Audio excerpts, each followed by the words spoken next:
Welcome everyone back to weekly weather updates, and in today's video we're going to have a look at the latest from the live radar, run for the UKV, have a look at the precipitation and the temperature over the next 5 days, as it is remaining fairly dry and cold throughout the next 2 or 3 days. But as we head into the weekend and start of next working week, we are going to see a cut-off low develop 2 hours south, which is going to keep it chilly initially, but we are going to see a return of heavy rain, especially further southwards. Now, the theme of a cut-off low, or at least low pressure sat 12 south, looks like it could continue into early May. And after a while, with southerly winds starting to waft up through Europe, it could allow warmer air to head our way. It's unlikely to be directly from the south, it's more likely to be in from the east around the low, but if we did start to get some warm, humid air in, not only could the temperatures rise, but we could see further heavy rain and maybe even the risk of some early May thunderstorms. That is something to keep an eye on, as we are getting to the point of the year where thunderstorms do become a hazard, and definitely from the looks of some of the runs at the moment, it definitely could be a risk as we head into early May. So do remember, if you enjoy my videos, make sure you like and subscribe, and remember to follow me on Twitter as well, the link's in the description. Now, if you start on the live radar, you can see this evening generally it is a pretty dry night. Most of you probably watching this in the morning, and again another relatively dry morning, but really quite cold out there once again overnight tonight. Temperatures widely down towards the low single digits, and where you can see these lighter blues, that is where we're seeing frost develop, especially over the higher ground. But you can even see for rural areas across much of England, we are seeing those temperatures dip close to freezing. You can see though where we're close to the west, we are seeing those temperatures for a bit milder, and of course near London where we've got, of course, more urban warmth. But definitely in the countryside, we are seeing those temperatures widely down towards low single digits, if not below freezing. That will continue over the next couple of nights before it does turn slightly milder into the weekend. Now, if you do have a look at the latest UKV, you can see overnight tonight and into the morning, we do see a few showers developing, but generally it's another relatively dry day. Yes, a couple of showers around across England, especially further southwards, and some showers across the Republic of Ireland, but for most, it's a day of sunshine and clouds with the odd shower pushing through. As we head into Friday, we continue this north to northeasterly wind, and that's going to keep it pretty chilly indeed, and we're likely to see another frost for many into Friday. Through Friday, once again, we see a few showers, but look at that, in the south, we're starting to see more precipitation, and that is the cut-off low starting to develop to our south, because as you can see into the weekend, by the early hours of Saturday, starting to see heavy rain push into the south.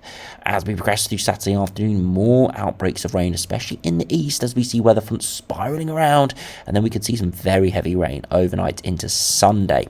Again, don't take the positioning of this rain as gospel, as the very subtle shifts that we could see in the low pressure centre will distort this rain by perhaps 100, 200 miles. So it could be further westwards, could be further northwards, could be further eastwards, or could be further southwards. So don't take this too literally, but there could be some very heavy rain around through Saturday into Sunday. We just need to wait and see exactly where it gets pinpointed. As we progress through the rest of Sunday, it actually turns out to be a slightly drier day, as we do see that rain clear into the North Sea. Of course, being slightly milder with that cut-off low, bringing in some slightly warmer air from the south, but it is still, I must say, relatively chilly. As we head into Monday, we can see the wind veering more into a westerly direction, and this is another low starting to approach, and is likely again to get stuck to our south. And when this low starts to develop, it could draw up further warmth. The initial low we see through the weekend does draw up warmth, but mainly for Europe.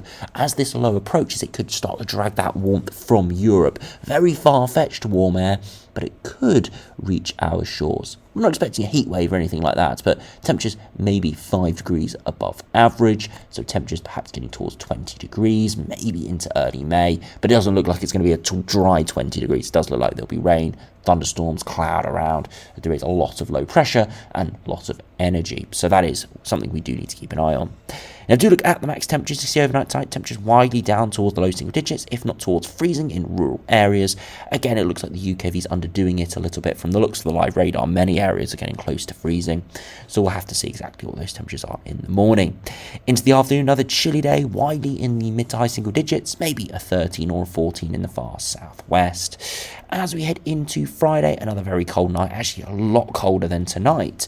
From the UKV, widely down towards 1 or 2 degrees or below freezing in places.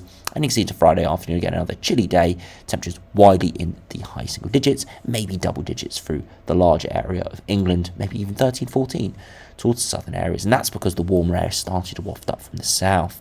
Now it's the weekend, again a frost further north and westwards, but not in the south, and that's because we have increased cloud. And into Saturday afternoon, you can see the far south coast and east coast, 13, 14 degrees, inland 6 or 7. And this is because we've got cold air around. We've had cold air around for a good week or two now, and the rain approaching, even though it's got milder air associated with it at the surface, it's likely to stay cold for the time being, as that transition will be slower. But as we head into Sunday, again, could see a frost in the north and west. But by Sunday afternoon, look at that. Most areas starting to get into the double digits. And I did say it is going to be a bit milder, and this is milder conditions. So yes, not warm by any stretch of the imagination, but most areas getting into the double digits. Whereas right now and for the next couple of days, most areas will be in the single digits. So a slight boost. And you can see into Monday again a frost, and then again into the afternoon. Could even see temperatures up towards 16 or 17, and likely to rise by another couple of degrees later in the week, as we see further warmth wafting in perhaps from the east. Now if you look at the latest GFS, this is the midday run. Again, you can see the northerly wind at the moment, keeping it pretty cold, and the low develops 2 hours south through the weekend, become a cut-off from the main flow, spiralling over the top of us, eventually clearing into the North Sea by the early part of the week. But then we see another low approaching, and this again gets trapped to our south and gets cut off further, probably more significantly than this other low, or than the first low. This low looks like it's going to be trapped there for a good few days, and this allows those easterly winds to develop. Now, easterly winds you'd expect to be cold, coming off the back of winter, but we are of course in early May, so the continent is not cold anymore, or it's nowhere near as cold as it was a month or two ago. And as I said, because of the low arriving over the weekend, it actually wafts up some pretty warm air. As you can see here, actually we could get the 10-degree isotherm in, or something near that, and that could fuel the areas of rain, and even, as I said, bring the risk of some thunderstorms. As we head beyond that, again another mixed pattern, but actually the GFS builds on some higher pressure, which would be really quite nice. Now this would be dry, but I wouldn't say it'd be remarkably warm. If you look at the upper air temperatures, you can kind of see that it's in and around average, slightly above, slightly below, depending on where you are. And again, if we zoom into the United Kingdom, look, temperatures mid-teens, maybe high teens at best. So really nothing to shout out about, but an improvement. Definitely would be dry. If we look at the precipitation here, you can see very minimal precipitation with this high building in for early May. So that would be very positive. And I do think the temperatures, of course, will be underdone here simply because the sun is very strong and always can add a degree or two in these sort of scenarios. So it could be pleasant if this came off, but it is a big if, as this is out towards the 14-day time frame. Now, after you compare to the GM, see what that is showing over the next 10 days. Again, a northerly wind, that low arriving through the weekend, but eventually moving northwards, then the next low arriving, and again bringing in easterly winds, drawing in initially some pretty warm air off the continent. Again, the 10-degree isotherm could get mixed in. The only difference here, I'd say, is the low that is cut off is centered much further southwards. So this could actually aid it to being slightly drier. And I'm not going to say it's ruling out precipitation completely. As you can see, rain is very close by, thunderstorms very close by across Europe, but actually because that low is that much further southwards, it actually keeps us probably a little bit drier. And again, if we look at those temperatures, you can see again nothing really crazy, but definitely perhaps high teens, maybe touching 20 degrees. So definitely warmer, definitely pretty nice out there and dry, but all dependent on the positioning of that low. Now, to finish by looking at the latest ECMWF, again, northeasterly wind arriving, lows trapped 2 hours south, continuing spiraling around through the weekend, and another low arrives next week. And again, very similar easterly winds arriving, potentially drawing in some very warm air from our east. And again, this low is further northwards, so it could encourage some quite hefty showers and thunderstorms. If you look at the precipitation view here, you can see all those heavy areas of precipitation and thunderstorms spiraling in around our south. You can see coming out of nothing to really heavy areas of precipitation. That's real typical of some pretty strong convection. So that would not be great in this time next week if that did come off.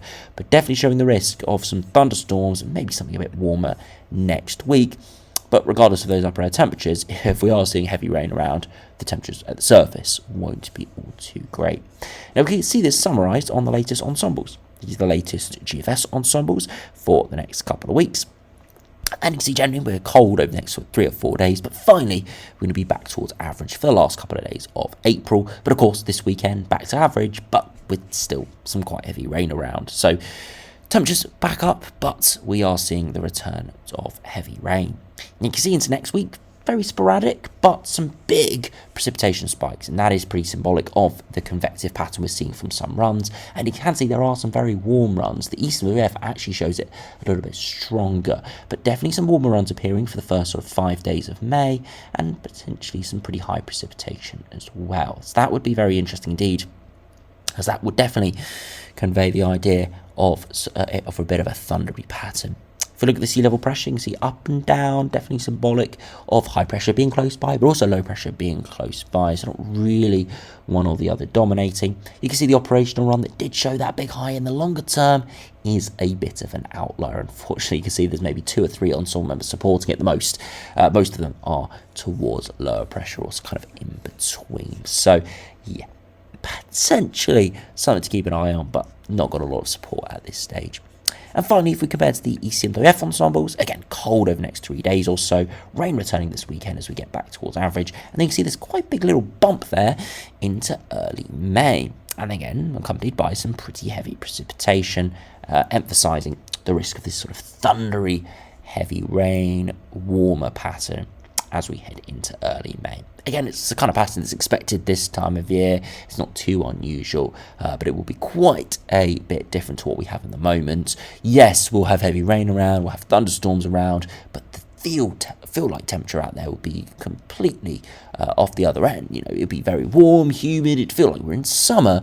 Whereas this week, even though, yes, the temperature's been cold, they've not been ridiculously cold, but it has felt like we're back in winter. So it could be seeing quite a big flip this week.